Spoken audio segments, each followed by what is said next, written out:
Hey guys, so I just wanted to read some of the best notes and highlights from the book Your Best Year Ever. It's, I guess, a personal development book, a 5-step plan for achieving your most important goals.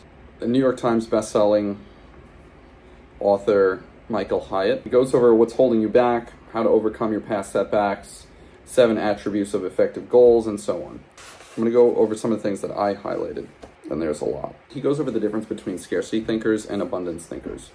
Scarcity thinkers are entitled and fearful, believe there will never be enough, are stingy with their knowledge, contacts, and compassion, assume things are the way they are, default to suspicion and aloofness, resent competition, believing it makes the pie smaller and them weaker, are pessimistic about the future, believing that tough times are ahead, see challenges as setbacks, think small and avoid risk. Abundance thinkers, on the other hand, are thankful and confident, believe there is always more where that came from, are happy to share their knowledge, contacts, and compassion with others, assume they can learn, grow, and develop, default to trust and openness, welcome competition, believing it will make the pie bigger and make them better, are optimistic about the future, believing the best is yet to come, see challenges as opportunities, think big, and embrace risk. It says, so what's your mindset? Achieving our goals starts by understanding the distinction between limiting beliefs and liberating truths. There's 3 kinds of limiting beliefs. I can't start a new business right now. The market is terrible. Or, I don't trust management. They're always trying to cheat us. Or, those politicians are going to deep six the economy and make it impossible for me to get ahead. These can be very deep-seated beliefs, but they're not always reality. And they're rarely the whole truth, even when they may seem accurate. We've got to learn to question and even dismiss them, or they will limit our freedom and motivation to act. We also may have limiting beliefs about others.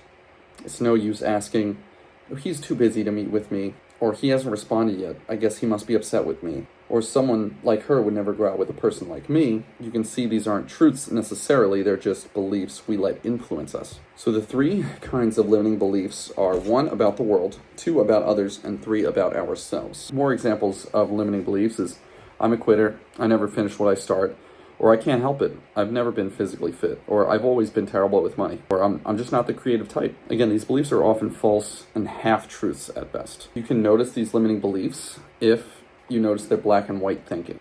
That's when we assume we failed if we don't achieve perfection. Reality is usually a sliding scale, not a toggle switch. Personalizing, that's when we blame ourselves for random negative occurrences. Or 3, catastrophizing. That's when we assume the worst, even with little evidence. And then a last limiting belief clue is universalizing. That's when we take a bad experience and assume it's true across the board.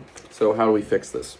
And maybe this video can just be about limiting beliefs because I'm already 5 minutes in and I'm only on page 41 out of like 300. Studies have shown that an overabundance of news can make you depressed, anxious, and for the most part doesn't usually provide you with the ability to actually change or influence anything being reported. That's why I really don't watch the news. Maybe like 2 seconds of it and I'll check my phone, but that's it. Tune in, and it's easy to believe the world is getting worse and worse. More crime, more poverty, more violence than ever. It's like a long litany of worry and fear interrupted by commercials about scary medical conditions. That's a good point. Fear triggers the more primitive parts of our brain and keeps our eyes glued to the threat. So the media increasingly appeal to fear in order to deliver eyeballs to their advertisers. If we check social media, it can seem like everyone's leading a charmed life, and we instantly, usually subconsciously, become aware we're not measuring up. So the remedy for these limiting beliefs, embrace liberating truths. Replace the old belief with a new liberating truth. Instead of saying, I can't get sober, say, I can manage life's difficulties without a drink. He gives an example of a gentleman who keeps believing and telling himself he was terrible at relationships.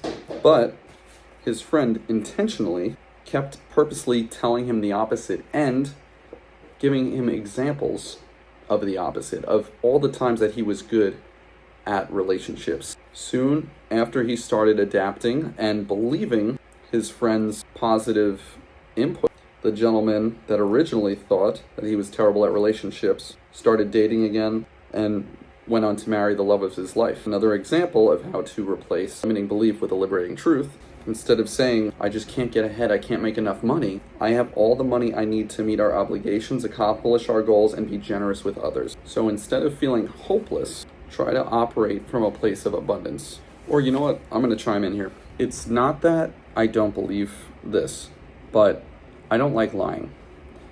I don't like saying that I have an abundant amount of money when that is a lie to myself. I have to admit the flaw or the limiting belief, but end it with a statement that reinforces the actions that you are currently taking. So for example, for me, putting this into action, what I have adopted and what I've been saying to myself, that really makes a difference, and it has become ingrained in my mind, which is really cool. I just don't have enough money. I have all these things I want to accomplish and do.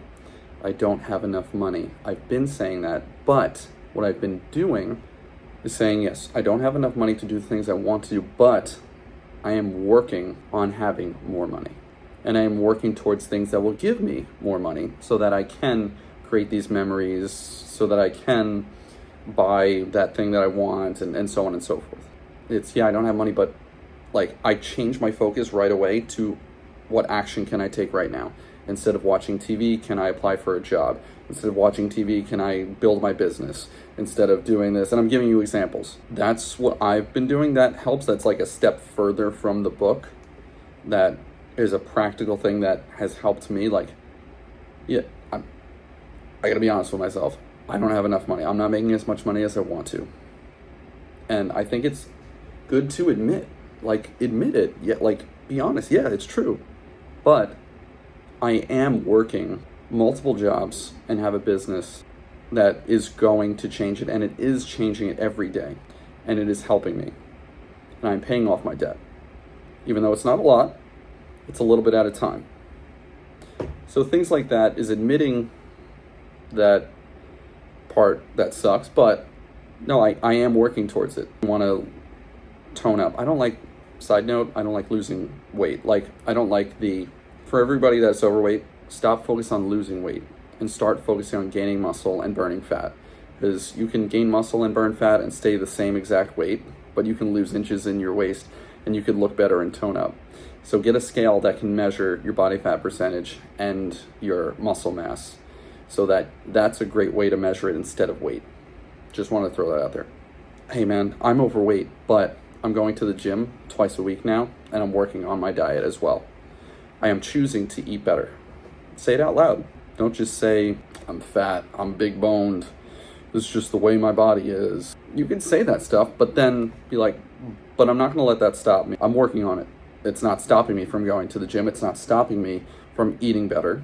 It's not stopping me from making those choices and being an example for my family and my kids or my future kids, or the example in my life, whatever reason you want. I'm going to leave it at that because it's a long book and this is a long video. I'll make another part to this, but I think it was super important to admit some of these negative beliefs, but say that you're working on it, or that maybe it's not all true. Maybe that I'm working on it and I'm getting better. Turn your focus towards the positive. Turn your focus towards the actions that you're taking to fix it. Cool? I'll see you guys in the next one.